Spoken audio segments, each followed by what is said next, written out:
Congress MP Sasikanth Senthil மூன்றாவது நாளாக தனது உண்ணாவிரத போராட்டத்தை தொடர்ந்திருக்கக்கூடிய நிலையில் அவர் உடல்நிலை பாதிக்கப்பட்டு திருவள்ளூர் அரசு மருத்துவமனையில் இருந்து தற்போது ராஜீவ்காந்தி அரசு மருத்துவமனைக்கு மாற்றம் செய்யப்பட்டிருக்கிறார். இது தொடர்பான அண்மை செய்தியை பார்த்து வருகிறோம். இது குறித்தான கூடுதல் தகவல்களை நமது செய்தியாளர் சுதாகர் வழங்கிட கேட்கலாம். சுதாகர், உங்க விரிவான தகவல். வணக்கம் ராதிகா.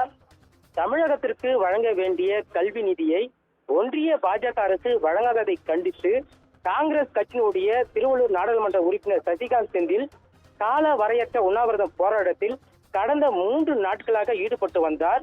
குறிப்பாக ஒன்றிய பாஜக அரசு தமிழகத்திற்கு வழங்க வேண்டிய 2152 கோடி நிதியை விடுவிக்கும் வரை தொடர்ந்து இந்த உண்ணாவிரத போராட்டத்தில் ஈடுபட போவதாக தெரிவித்து வந்த நிலையில் நேற்று இரவு திடீரென ரத்த அழுத்தம் அதிகரித்ததன் காரணமாக உடல்நலம் பாதிக்கப்பட்டதை தொடர்ந்து 108 ஆம்புலன்ஸ் வாகனம் மூலமாக அழைத்து வந்து திருவள்ளூர் அரசு மருத்துவக் கல்லூரி மருத்துவமனையில் சிகிச்சைக்காக அனுமதிக்கப்பட்டு சிகிச்சை பெற்று வந்த அவர் மேல் சிகிச்சைக்காக சென்னை ராஜீவ்காந்தி அரசு மருத்துவமனைக்கு 108 ஆம்புலன்ஸ் மூலமாக மருத்துவ கண்காணிப்புடன் அனுப்பி வைக்கப்பட்டிருக்கிறார். தமிழகத்திற்கு வழங்க வேண்டிய கல்வி நிதியை ஒன்றிய பாஜக அரசு வழங்காததை கண்டித்து திருவள்ளூர் நாடாளுமன்ற உறுப்பினர் சசிகாந்த் செந்தில் உண்ணாவிரத போராட்டத்தில் ஈடுபட்டு வந்து திடீரென உடல்நலம் பாதிக்கப்பட்டு திருவள்ளூர் அரசு மருத்துவக் கல்லூரி மருத்துவமனையில் சிகிச்சை பெற்று வந்த அவர் மேல் சிகிச்சைக்காக சென்னை அரசு மருத்துவமனைக்கு அனுப்பி வைக்கப்பட்ட சம்பவம் பெரும் பரபரப்பை ஏற்படுத்தியிருக்கிறது. ராதிகா,